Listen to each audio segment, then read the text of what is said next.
5, 4, 3, 2, 1, 0.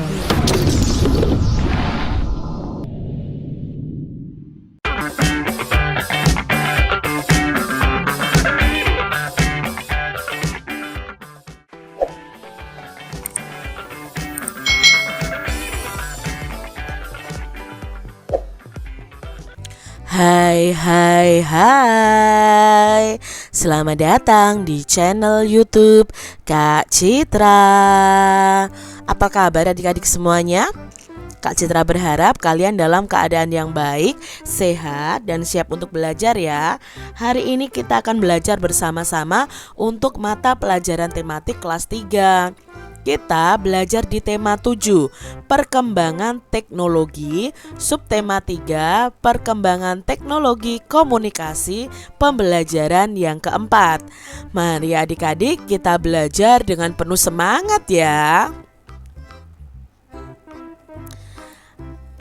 Adik-adik perhatikan gambar berikut ini. Nah, pagi hari Siti itu menerima pesan singkat atau SMS dari Lani melalui ponsel milik ibu. Rupanya Lani mengajak Siti untuk berenang bersama. Siti meminta izin kepada ibu untuk pergi berenang bersama Lani dan Dayu. Ibu mengizinkan Siti pergi berenang. Ibu meminta Bibi untuk menemani Siti pergi berenang. Berenang merupakan olahraga yang baik loh adik-adik. Pada saat berenang semua otot kita itu bergerak. Namun kita itu harus waspada akan bahaya berkegiatan di air. Bahaya yang mungkin terjadi di kolam renang adalah tenggelam adik-adik. Nah, agar tetap selamat saat berenang, kita harus ditemani oleh orang yang sudah mahir atau bisa berenang ya adik-adik ya. Jadi jangan kalian berenang sendiri. Apa saja upaya yang dapat kita lakukan nih adik-adik untuk menjaga keselamatan diri saat berenang? Nah, upaya apa saja ya? Yang pertama adik-adik saat berenang gunakan pelampung ya. Lalu yang kedua lakukan pemanasan terlebih dahulu untuk mencegah adanya cedera. Yang ketiga kalau berlatih berenang itu di kolam yang dangkal dulu. Jangan langsung di kolam yang dalam adik-adik. Yang keempat adalah tidak berenang sendiri dan pastikan ada yang mengawasi. Jadi itu upaya untuk menjaga keselamatan diri saat beraktivitas di air. Lakukan tahapan-tahapan berikut sebelum berenang adik-adik. Yang pertama, pastikan pakaian yang dikenakan adalah pakaian renang. Yang kedua, lakukan pemanasan sebelum masuk ke kolam renang. Dengan adanya pemanasan ini berarti kita sudah mempersiapkan otot-otot kita adik-adik, sehingga otot kita sudah lentur dan tidak akan cedera saat berenang. Yang ketiga, lakukan kegiatan bersama teman yang sudah bisa berenang ya. Yang keempat, lakukan latihan meluncur dan mengambang di kolam yang dangkal dulu. Itu tahapan sebelum berenang ya. Lalu kenakan pelampung agar lebih aman.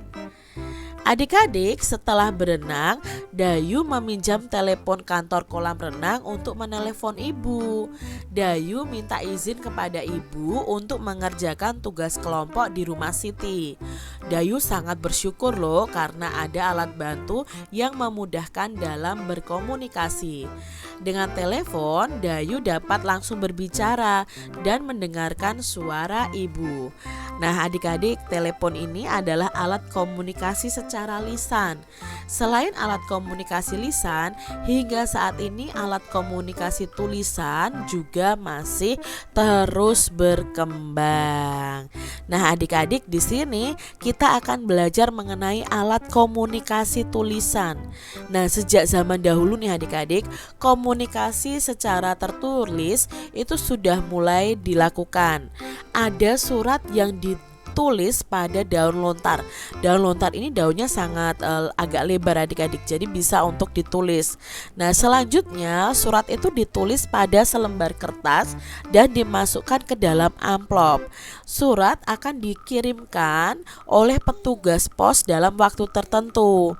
Waktu penyampaian surat itu tergantung pada jarak tujuan dan biaya pengiriman.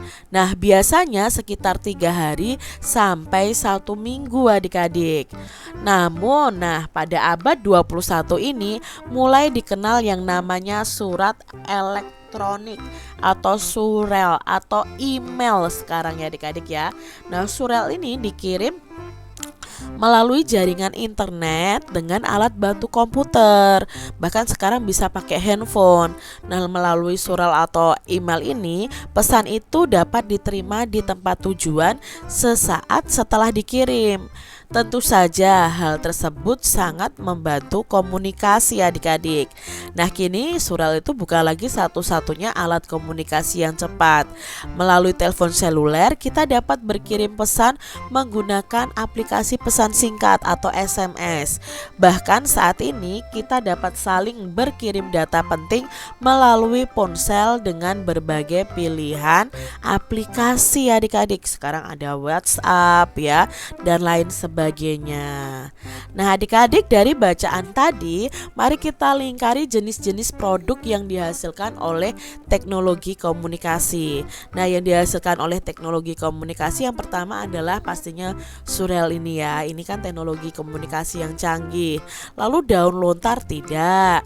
Pesan singkat? Iya, sekarang ya mudah sekali. Surat juga tidak. Ponsel? Ya, ini hasil teknologi komunikasi. Amplop tidak. Komputer? Ya, komputer ini juga. Lalu internet. Kalau buku juga bukan termasuk dalam hasil teknologi komunikasi. Adik-adik, temukan kalimat utama dari tiap paragraf, lalu tuliskan nih ringkasan teks alat komunikasi tulisan. Misalnya di sini paragraf yang pertama itu kalimat utamanya adalah sejak zaman dahulu komunikasi secara tertulis sudah mulai dilakukan. Paragraf yang kedua, selanjutnya surat itu ditulis pada selembar kertas dan dimasukkan ke dalam amplop.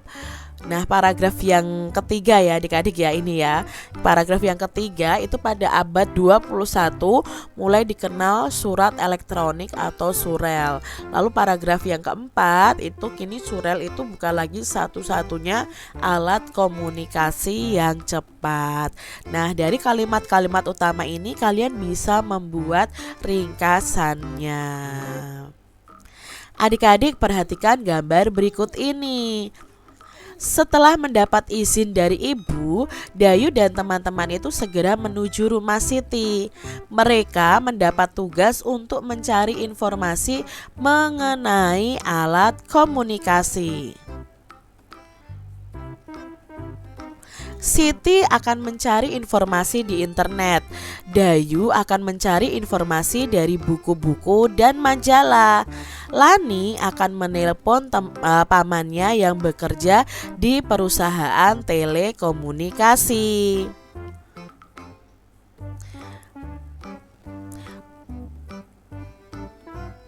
Udin membantu meringkas hasil informasi.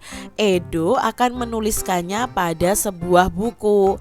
Benny bertugas membuat gambar dan hiasan pada ringkasan informasi yang telah dibuat. Dayu dan teman-teman ini memiliki keterampilan yang beragam atau berbeda-beda. Nah, dapatkah kerjasama dapat terlaksana jika kita memiliki kemampuan yang beragam? Tentunya bisa adik-adik. Dengan kemampuan yang beragam, maka kerjasama itu bisa dilakukan karena kita bisa berbagi tugas dengan adil sesuai dengan kemampuan kita, sehingga ya tugas-tugas kita akan cepat selesai. Nah, adik-adik, buatlah kelompok nih yang terdiri dari 5 orang. Nah, tuliskan kemampuan kemampuan khusus yang dimiliki oleh teman-teman kalian itu. Nah, contohnya di sini ya. Misalnya Kak Citra punya teman Zahra. Oh, Zahra itu kemampuannya pandai melukis. Lalu Edo itu hebat bermain bola. Lalu misalnya Hani misalnya pandai melukis, Siti mahir menari, lalu Wawan itu bagus dalam bernyanyi. Coba cari tahu keahlian khusus dari teman-teman kalian ya. Kalian cari tahu 5 teman kalian saja. Adik-adik, kemampuan dan keterampilan setiap orang itu berbeda-beda. Namun perbedaan itu tidak menghalangi kita untuk bekerja sama. Nah, dengan adanya perbedaan, kita tetap dapat saling membantu. Selain itu, kita dapat saling melengkapi nih adik-adik. Nah, hal tersebut itu dinamakan kolaborasi. Apa itu kolaborasi? Nah, menurut Kamus Besar Bahasa Indonesia atau KBBI, itu kolaborasi artinya perbuatan bekerja sama. Itu namanya kolaborasi ya, perbuatan bekerja sama. Kerjasama itu merupakan pengamalan sila keempat Pancasila adik-adik yang berbunyi kerakyatan yang dipimpin oleh hikmat kebijaksanaan dalam permusyawaratan perwakilan. Jadi sesuai dengan sila keempat nih. Nah, apakah kemampuan setiap orang itu sama adik-adik?